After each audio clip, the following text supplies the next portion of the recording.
Hey guys, and welcome back to another episode of the Sales Copywriting Content Marketing Podcast. I'm your host, Jim Edwards, along with Stu Smith.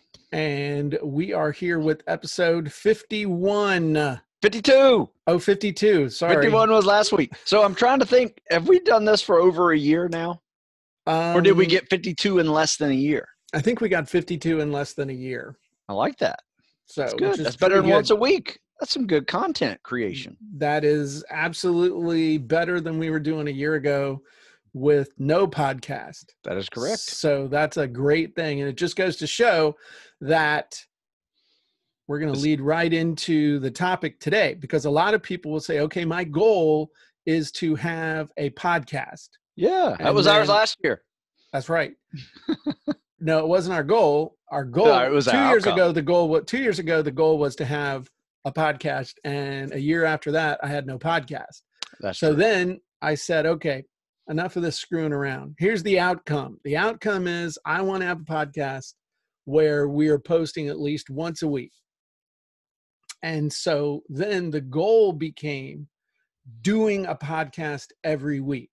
So the outcome was successful podcast. The goal is an action that we can control.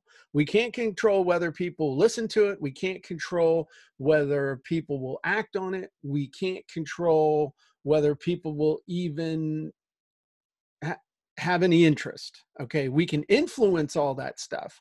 We can do things that will influence people to maybe like it, influence people to maybe listen to it, influence people to maybe take action on it. But the one thing we can control is that at the end of the week, we either have done a podcast or we have not done the podcast. And by saying doing the podcast, I mean we've recorded it, we've edited it, which we don't really edit. And we posted it. We have posted it with written a description on it. Right. Yes. All those things that as soon as you start breaking it down too far, then people are going, oh my God, that sounds like a ton of work. But if the goal is a podcast done and posted every single week, and in this case, it's usually posted by Wednesday or Thursday, then when we boiled it down to that, it actually happened. And it happened to the equivalent of averaging out to one a week for a year. And so that's really the biggest reason why people never accomplish their goals, is because they don't understand the difference between a goal and an outcome. An outcome is what you want at the end. An outcome is something like, I'm living at my ideal weight of 190 pounds. I can do 30 pull-ups in a row. I can, I have a successful podcast, or a podcast that meets this criteria. I have written a book and am promoting it on a regular basis. Those are outcomes. Goals are actions that you can control. A goal is an is or is not. It's not and it's something that's fully within your control. So you're saying a goal is not a noun? A goal is not a noun. It's a verb. A goal is a verb. Okay. When it comes to when you're writing down stuff. If you look at your planning sheet every day, like I got my planning sheet right here of all the stuff I'm going to do, I look at these as goals. They're either done or they're not. You either make a goal or you don't make a goal. It's like Yoda said, there is either do or do not. There is no try. Classic. So I either created the episode or I didn't. I either wrote the article or I didn't. I either did my workout or I didn't. I either ate like a pig at the trough or I watched my calories and stuck to my diet.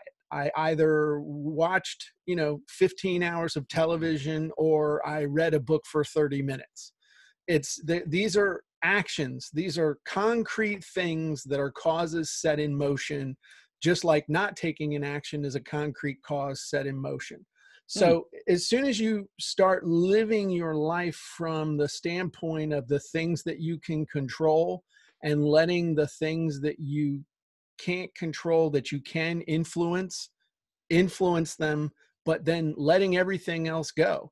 I can't control what the president does. I can't control what the media does. I can't control what Democrats say. I can't control what Republicans think.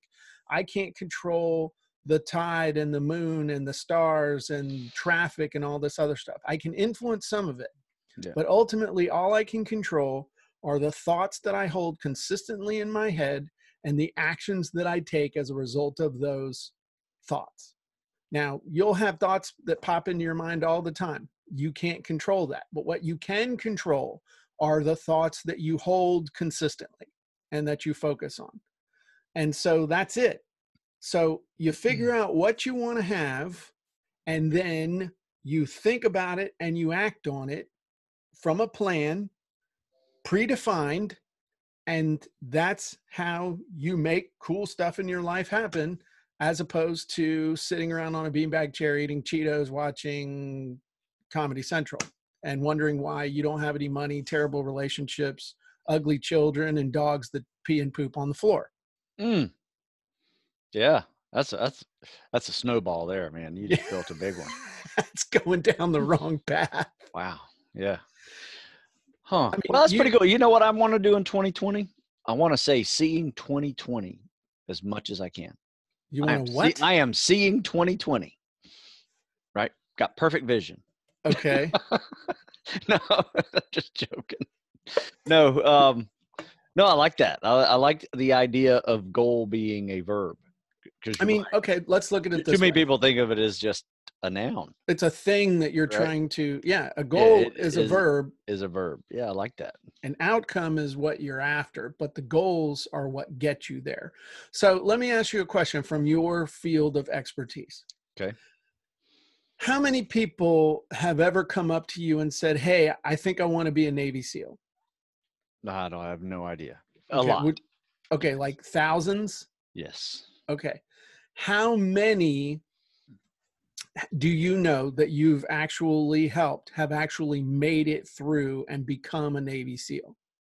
And if you don't know the exact number, much less than that. Like what percentage? Oh, maybe 10%. Okay. Yeah. What is the difference between the 10% that become a Navy SEAL and the 90% who said, hey, I want to be a Navy SEAL? What's the difference? Most of it is strengths and weaknesses, right? Okay. They had a weakness. They made it a strength. How? They maintained their strength by having a schedule of working on that weakness day after day after day, and being patient with it, but working at it and doing something every single day on that weakness, so it is no longer a weakness. Because I tell them this all the time: your weakness will be exposed in about your first 30 minutes of training. Okay. When you say weakness, though, meaning not a good runner, not good at push-ups, not a good swimmer, not good at dips, not good at keeping my shit together when someone's yelling at me. Yeah. It could be any of the above. Okay. So the key of what I'm hearing you, though, is that these people identified the outcome. I want to be a Navy SEAL. Then they figured out what it was going to take to get there. And then they started taking action on a daily basis. In this case, most of that action at this point was physical training. Oh, yeah. Every single day. Yes. Like not 3 days a week at the gym. Right. And not fun stuff that you like. I mean, it's a weakness for a purpose, for a reason. Right. Because you probably neglect it. So now you can't neglect the things that you are no longer bad at doing. You have to address them. You have to have some maturity and say, all right, this is where I'm weak. This is where I need my help. This is how I need to work on it. Whether you get people to help you with that, outsource that assistance, or you do it yourself, doesn't really matter. I'm trying to start paralleling this to regular other businesses. Right. But we don't have to do that yet. Yeah. The point is that somebody says they want something, that's fine. Yes. But where you know whether they're going to get it or not is whether they're showing up and taking action at 6 o'clock in the morning, Monday through Friday. Yes. They have to show up, and take action. Yes. Because unlike Planet Fitness, where they literally have Pizza Monday, and you can sit in there in a some kind of weird chair and sit there and act like you're doing something and you're at Planet Fitness. That's not how the real world works. It basically comes down to knowing exactly what you want to have and being willing to take the actions in order to make that happen.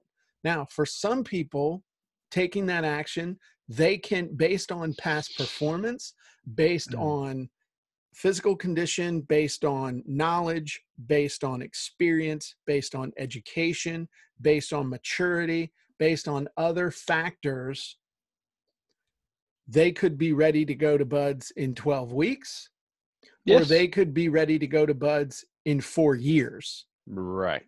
It may take them a significant amount of time. Right. Yeah. But in the end, the ones who make it are the ones with a clearly defined outcome and a plan of daily action for them to get where they want to go. Yes.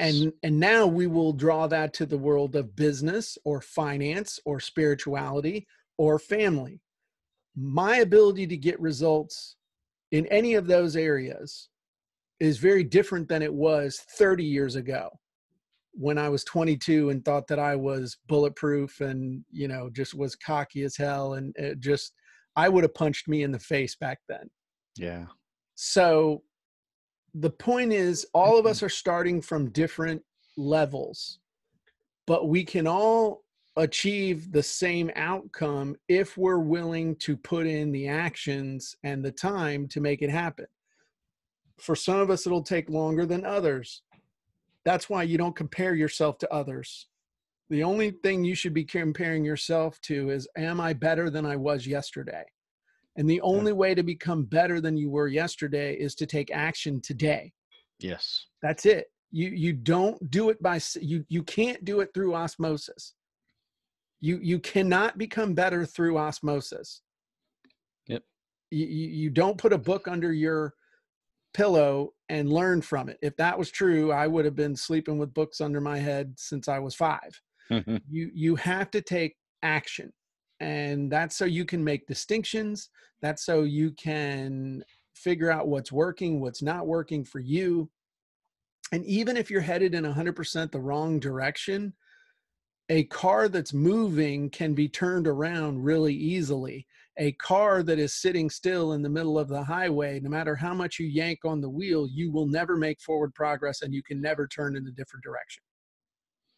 So the biggest thing I want everybody to pull away from this is that no matter what you want to accomplish, you have to define the outcome and then set daily goals of actions that you're going to take, because it's the only way you're going to get it. You can't just do like they talk this crap in that book, The Secret, or this law of attraction and all this other crap, where basically I just decide that I want it and I know tell the that universe. I want to have. You got to tell the universe. Yep. And it'll show up. That's BS. The only way anything shows up is if you want to look at it in that BS thing, then what you need to do is look at your actions as the money that you're putting in the vending machine that you hope will eventually give you what you want. Seriously, the actions that you take are the coins that you put in the vending machine until there's finally enough money in there that you can hit the button and you get the magic Coca-Cola that you want. Or those cool vending machines from Best Buy where you can get like a freaking PlayStation 4 out of the thing. I mean, you don't just put in $1 and get out a PlayStation 4. So the other thing that I would say when it comes to this is, if you're one of those people that sets 10 or 15 or 20 goals, you might as well just go slam your head in a car door just to kind of hit the reset button, because that's not going to happen. Yeah. You need to set outcomes that bring a whole lot of other things along with them at the same time.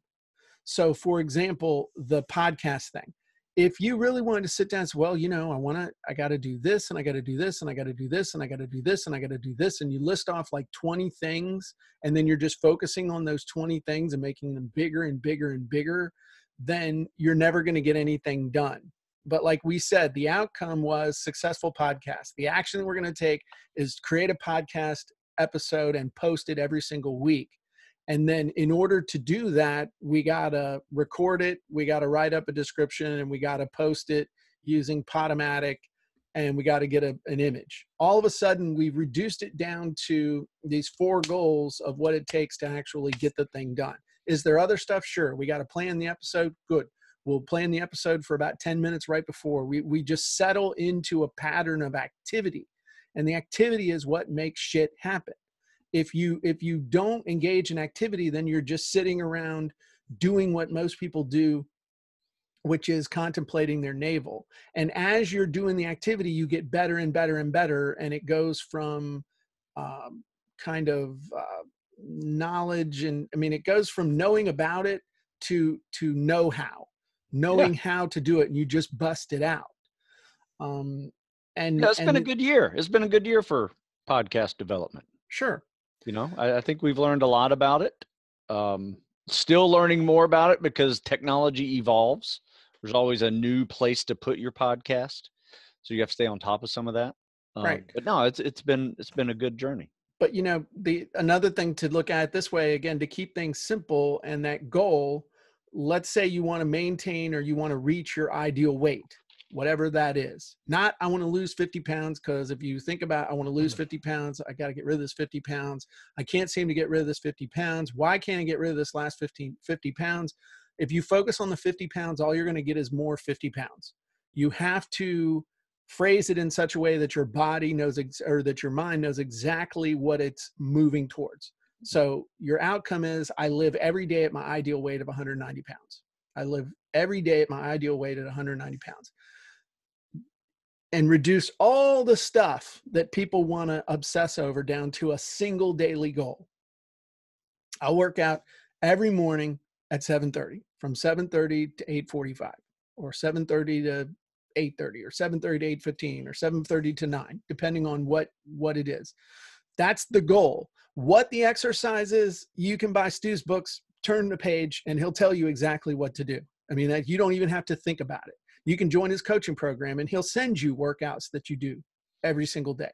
You don't have to think about it. The only goal is to work out at 7:30 in the morning and do everything that's on that list that Stu gives me. That's my whole workout. That's it. That's my goal, to start working out at 7:30. Now that's changed from when it used to be 5 in the morning, and I've shuffled things around. But the bottom line is that the only goal every day is to do exactly what Stu tells me to do at 7:30 in the morning until I'm done. That's all I got to do. And so if you can make a lot of goals or a lot of outcomes kind of come with that in the slipstream of the goal, or the outcome rather. See, I even switch back and forth. I got to remind myself. But if I'm living at my ideal weight of 190 pounds, if I do what Stu tells me to do every day at 7:30, and what comes along with that outcome wise? Well, better health. I mean, all these things, everybody wants to list off 20 things. I know I'm going to have more health. I know I'm going to have a lot less stress. I know that I'm going to feel better and look better on a consistent basis. I'm going to get to wear the cool kid clothes, not like the old fat man sweatpants. I mean, I get to wear cool t-shirts that they make in cool sizes. My self-confidence goes through the roof. See how all these things, by reducing it down and making it simple, all these things that everybody's got this giant mind map of goals and resolutions and all these other things, just automatically follows through the slipstream of my outcome is I live every day at my ideal weight of 190 pounds. And my goal is to do the workout that Stu gives me every single day at 7:30 without fail. Yep. And another big thing is your discipline. Your discipline gets so good because you've learned to create a habit. Yes. That you put it in the schedule. It gets done, because if it's not in the schedule, it doesn't get done. It doesn't exist. Right. And you know, that ability goes throughout everything else. Right. Too. I mean, you can apply it through the rest of your life as well, So not just fitness. You're absolutely right. And developing that habit to the point where it feels wrong not to do it. Yes. So every morning, I didn't do it this morning because holiday and other stuff, but most mornings, Monday through Friday, I go outside, I let the chickens out, and I do a video letting the chickens out with Jim. Great habit. Now, what does that bring along with it? Well, I've got all these outcomes of I want to create content every single day, and I want to be able to repurpose it, and I want to be able to hit all these different channels. So I could sit there and go, okay, well, I got to do this, and I got to do this, and I got to do this, and I got to do this, and all of a sudden it turns into a 3-hour thing. Or I go make a video, I have it transcribed, it gets edited into an article, and then it gets posted all these different places. But all of that starts from making the video, letting the chickens out with Jim. And I've learned to pay attention to the reaction that I get to those videos. And when I see one that hits especially, then we go through the roof with it. So that's the know-how type thing. Like one of the ones that I did, which is the same topic as the topic of this podcast, I posted it on Facebook and got within 24 hours like 428 reactions to it.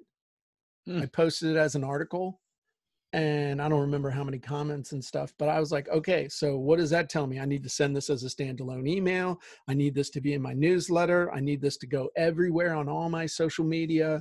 All these things that all come along in the slipstream of make a video every morning around 7:15 when I go out to let the chickens out. I like it. So the big takeaway for me, at least on this, is to understand the difference between an outcome and a goal. An outcome is the effect you want created in your life. And the goals are actions which you have 100% control over. They're not dependent on anyone else. They're not dependent on anything else.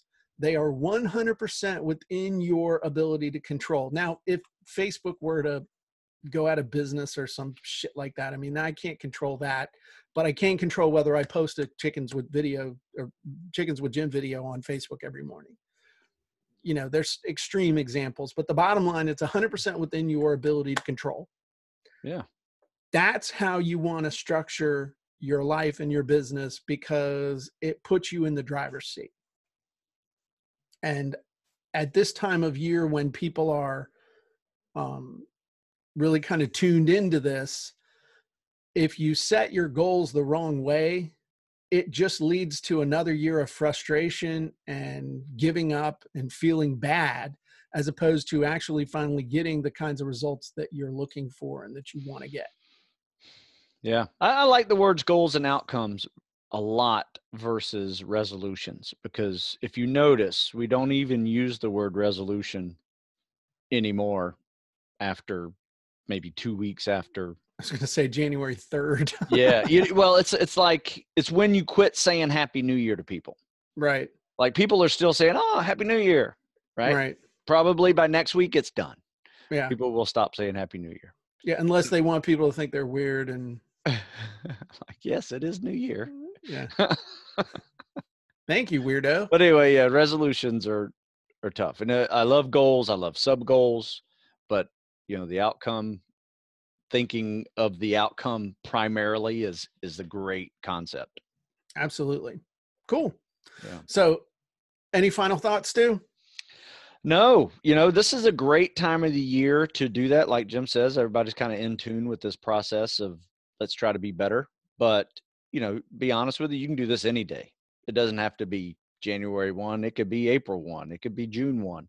Yeah. Whatever that is, from 12 months from that moment, if you get on a new path, build a new habit, whether that's fitness, it's business, it's a podcast, it's making content, whatever that is, a year from that date, if you were consistent with it, you will see some change that could be really beneficial to you, depending on what that is. And that brings up one last thing I want to share, which is a lot of people overestimate what they are going to get done once they get all hopped up on the New Year's resolution juices, and they hit it hard and heavy, and within 2 days they're totally burned out mentally and physically, and just kind of fall back in the pattern of years previous.